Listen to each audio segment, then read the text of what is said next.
Hey everybody, I have an automatic writing download for us today. You ready? You must create.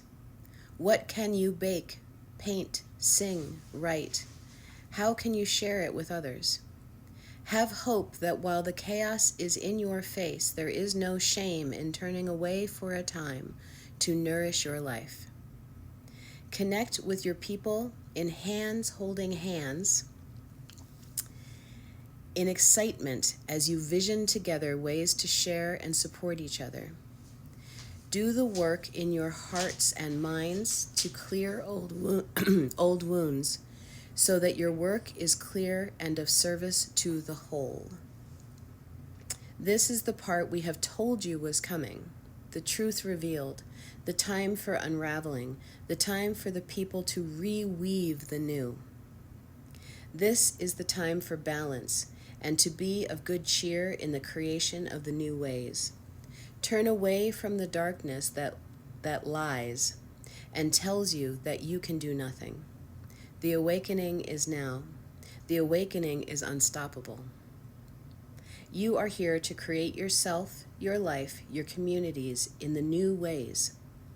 You know what the new ways are and only need to find your role within that creation. Be still, and because I was like, we do.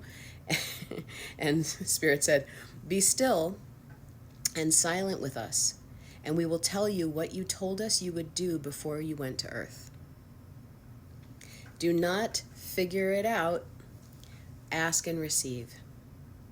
We are with you and to remind you and support you.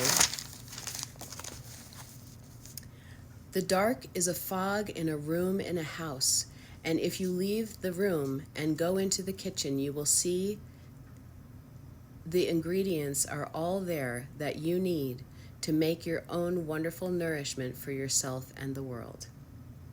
Do not believe that this is forever. When the fog is swept out by the winds of truth, then all that will remain is delightful creation. Be the wind.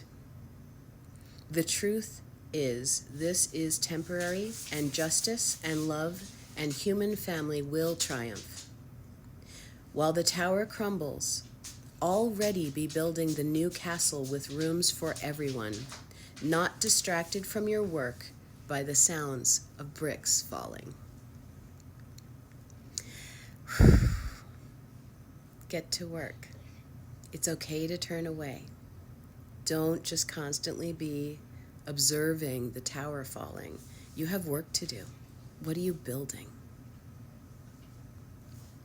Oh, tell me in the comments, what are your skills? How are you going to connect with your community? What are you going to create today? Even if it's just for you and your home. You know, I bet you have a plant that needs some pruning. I do. Let's do the work. Let's build. I love you.